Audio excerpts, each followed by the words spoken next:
और उसकी पूर्व तैयारी के कारण से हमारे विभागों का कार्य थोड़ा उपेक्षित हुआ होगा, थोड़ा शिथिल भी हुआ होगा।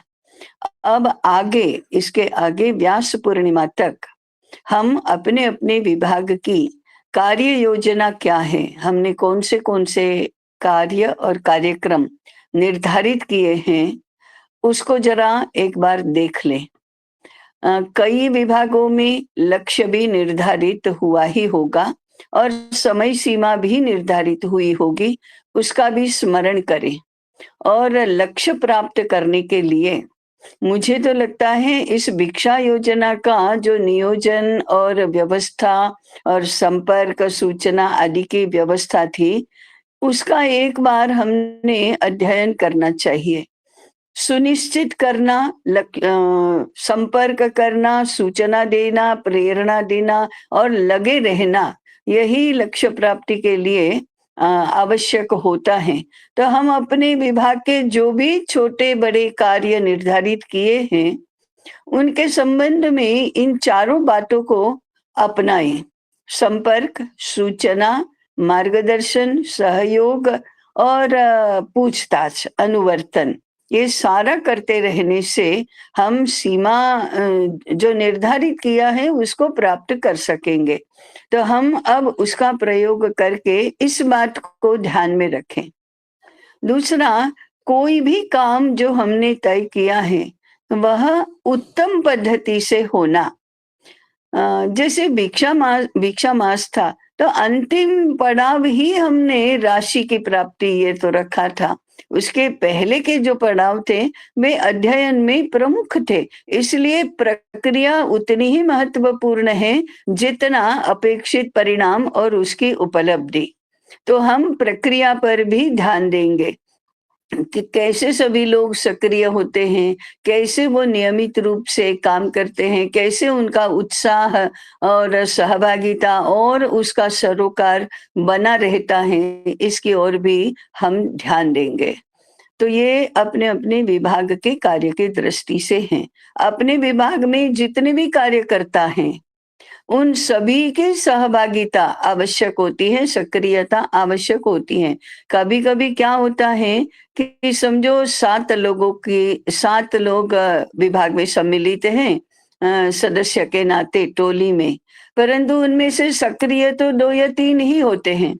बाकी 4 लोगों का काम वे कर लेते हैं, तो लक्ष्य तो सिद्ध हो गया, परंतु 4 कार्यकर्ताओं की सहभागिता नहीं हुई, ये अ, हमारे हमारे विचार का, चिंतन का विषय बनना चाहिए। तो इस पद्धति से हमको सक्रिय बनाना है सबको, नियमित उनसे संपर्क बनाए रखना है। ये जो प्रक्रिया है लक्ष्य तक पहुँचने की, इसकी ओर अधिक ध्यान देना है। क्योंकि प्रक्रिया जितनी अच्छी होगी, उतना कार्य प्रभावी प्रभावी होगा। परिणाम तो माने ये तो परिणाम ही है, उपलब्धि तो परिणाम है, वो तो अपने आप हो जाएगी। इसलिए हम इसकी ओर विशेष ध्यान देंगे, ऐसा मुझे लगता है। दूसरा, धीरे-धीरे करके हम अपने सभी कार्यकर्ताओं का, अपनी टोली में जितने भी लोग हैं, उन सभी कार्यकर्ताओं का एक कार्य की दृष्टि से मूल्यांकन भी करते जाएँगे और मूल्यांकन की चर्चा हमारी बैठकों में होती रहे।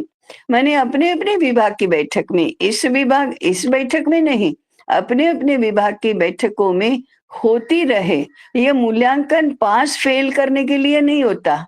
ये मूल्यांकन कार्यक्षमता ठीक करने की दृष्टि से, बढ़ाने की दृष्टि से होता है। तो उनको कार्य में अधिक सक्षम बनाना, उनको सिखाना, इस दृष्टि से ये मूल्यांकन होता है। मूल्यांकन नंबर देकर नहीं होता, अंक देकर नहीं होता। मूल्यांकन उनके सभी के कार्य की चर्चा करते-करते होता है।